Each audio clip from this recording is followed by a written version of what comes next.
I want to offer my deepest sympathy and condolences to the Benson family and friends.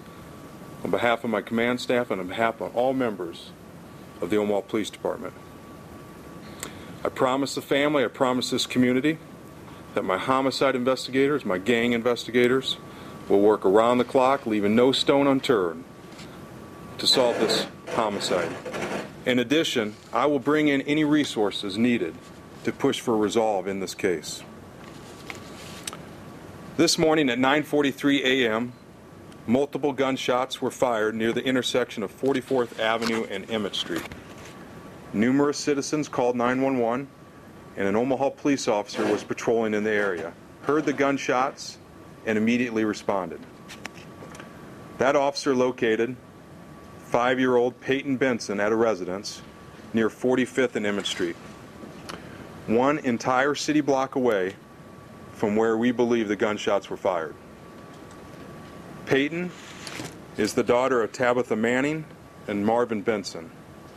Payton's mother was with her at 3328 North 45th Street when a stray bullet ripped through the walls of their home, striking Payton and critically injuring her as she was eating breakfast.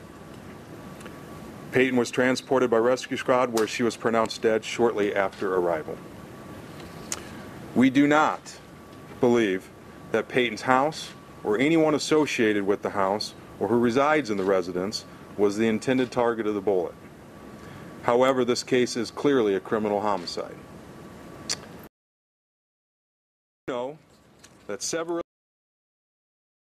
44th Avenue and Emmett Street this morning when numerous gunshots were fired. The gunshots were fired from multiple weapons.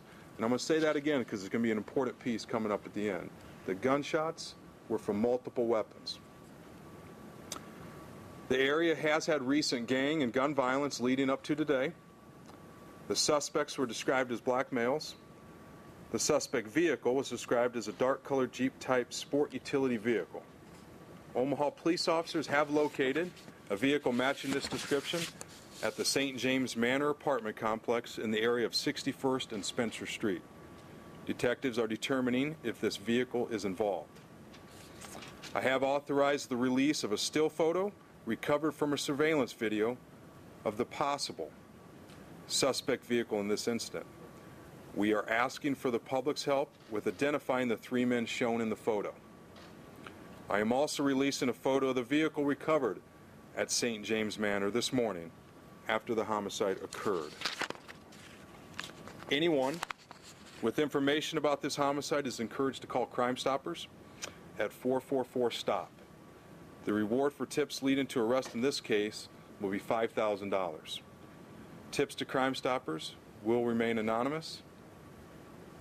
And before I turn this over to Mayor Stother, I want to take a moment to talk to the assailants in this case who were involved in the gunfire that struck and killed Payton Benson. You know who you are, and law enforcement will find out who you are.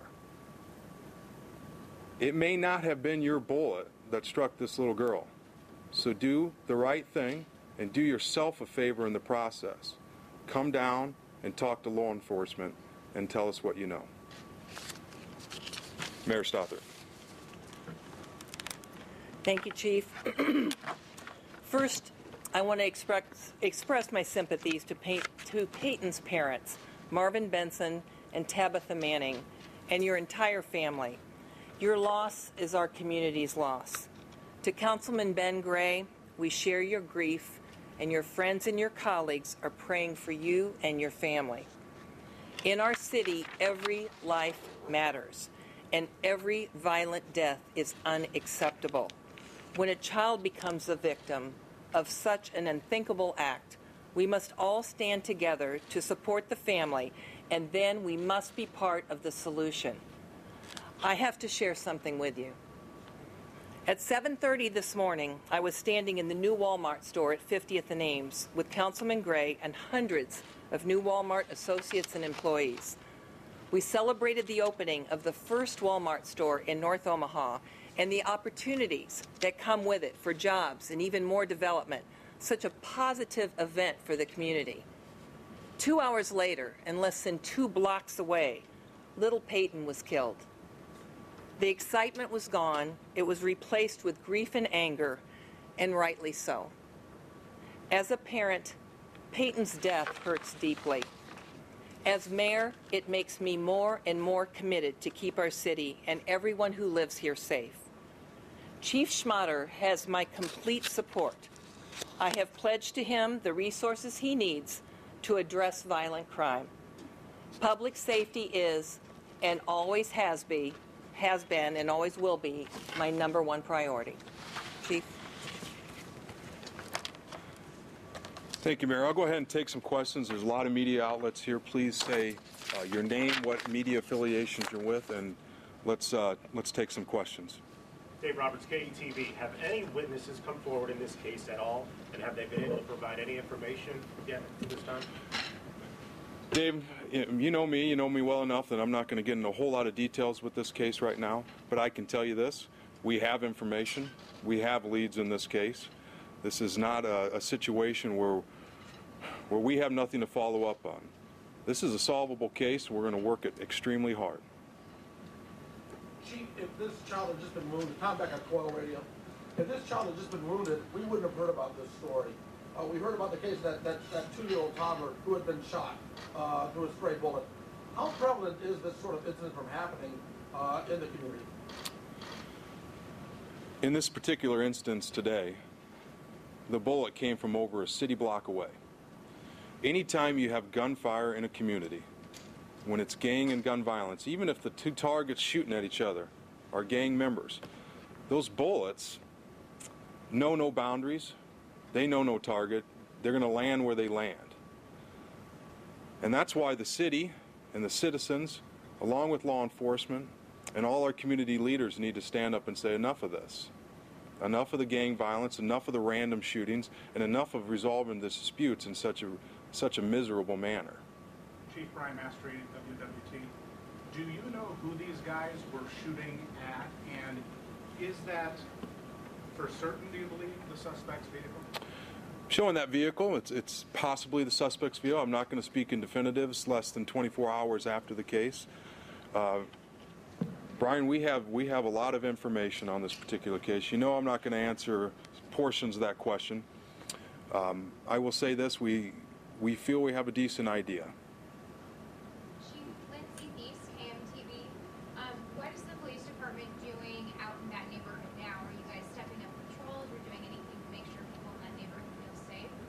Absolutely. Leading up to this event, we did have this area with extra police presence and extra patrols by our gang unit officers, and any investigative and behind-the-scenes work that we do on that front.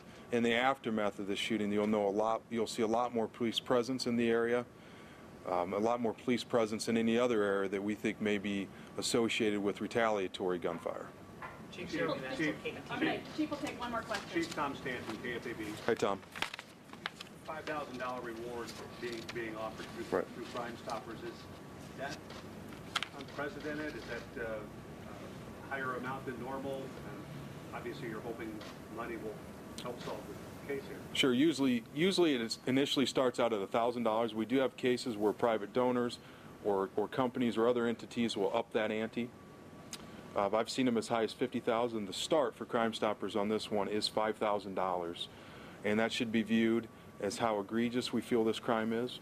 This is our first homicide in 2014, and it's of a 5-year-old girl.